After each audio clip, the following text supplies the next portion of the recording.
Hi Ravi, ಇವತ್ತು ನಾನು ಬಿಸಿಬೇಳೆಭಾತ್ ಪ್ರೀಮಿಕ್ಸಿಂದ ಬಿಸಿಬೇಳೆಭಾತ್ ಮಾಡೋದು ಹೆಂಗೆ ಅಂತ ತೋರ್ಸಕ್ಕೆ ಬಂದಿದ್ದೀನಿ. ಈಗ ನನ್ನ ಹತ್ರ ಒಂದು 4 ತರಕಾರಿ ಇದೆ, ಜಾಸ್ತಿ ಇಲ್ಲ. 1 ಆಲೂಗಡ್ಡೆ, 1 ಕ್ಯಾರೆಟು, 4 ಬೀನ್ಸ್ ಇದೆ. ಇದಿಷ್ಟನ್ನು ಸಿಪ್ಪೆ ತೆಗೆದು ಕ್ಲೀನ್ ಮಾಡ್ಕೊಂಡು ಬರ್ತೀನಿ. ಈಗ ತರಕಾರಿ ಕಟ್ ಮಾಡಿಕೊಂಡು ಉಳಿದಿದ್ದೆಲ್ಲ ಜೋಡಿಸ್ಕೊಂಡು ತೋರಿಸ್ತೀನಿ. ಕ್ಯಾರೆಟ್ ತುಂಬ ಹಾಕಿದರೆ ಸಿಹಿ ಆಗತ್ತೆ. ಆಲೂಗೆಡ್ಡೆನ ನಾನು ಸ್ವಲ್ಪ ದೊಡ್ಡಕ್ಕೆ ಇಟ್ಕೊಂಡಿದ್ದೀನಿ, ಬೇಯಿಸುವಾಗ ಅದೆಲ್ಲ ಪೂರ್ತಿ ಕರ್ಗ್ ಹೋಗ್ಬಾರ್ದು ಅಂತ.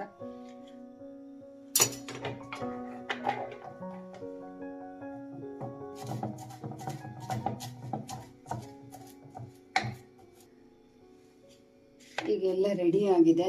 ಬಿಸಿಬೇಳೆ ಬಾತಿನ ಪ್ರೀಮಿಕ್ಸ್ 3/4 ಲೋಟ ಖಾರ ಇದ್ದಿದೆ ಅಂತ ಅನ್ಸಿದ್ದಕ್ಕೆ.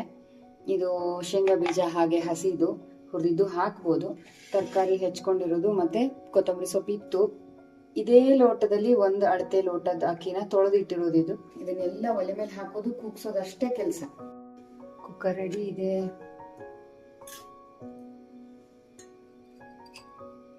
ತೊಳೆದಿರೋ ಅಕ್ಕಿ, ಬಿಸಿಬೇಳೆ ಬಾತ್ ಪ್ರೀಮಿಕ್ಸ್,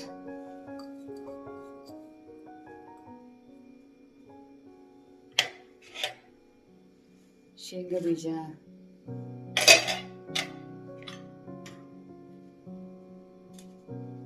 ಮತ್ತೆ ತರಕಾರಿ.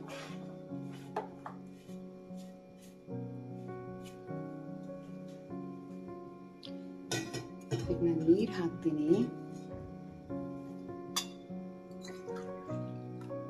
1 ಲೋಟ ತರಕಾರಿಗೆ,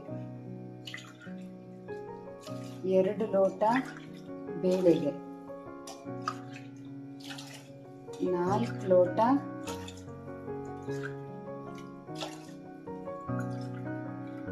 ಅಕ್ಕಿ.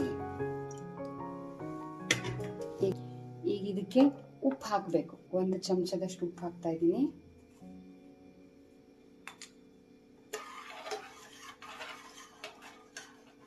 ಕಲಬರಿಸಿ. ಸ್ವಲ್ಪ ಉಪ್ಪು ಮುಂದೆ ಇರೋ ಹಾಗಿದ್ರೆ ಈ ನೀರಿನ ಹನಿಯಲ್ಲಿ, ಆಮೇಲೆ ಅದು ಸರಿ ಹೋಗುತ್ತೆ.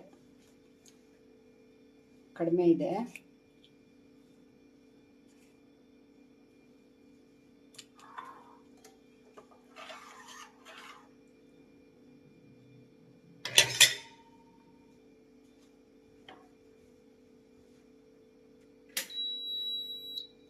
ಈಗ ಇದಕ್ಕೆ ಲಿಡ್ ಹಾಕ್ತೀನಿ.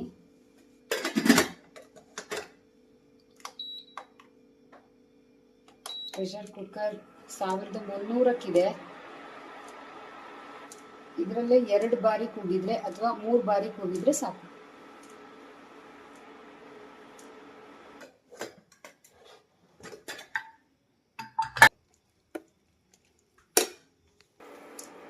ಹೊಂದಿಕೆ ಆಗೋದಕ್ಕೋಸ್ಕರ ಕರಿಯಲ್ಲಿ ಇಟ್ಕೊಂಡು ಮಗಿಸ್ತಾ ಇದ್ದೀನಿ.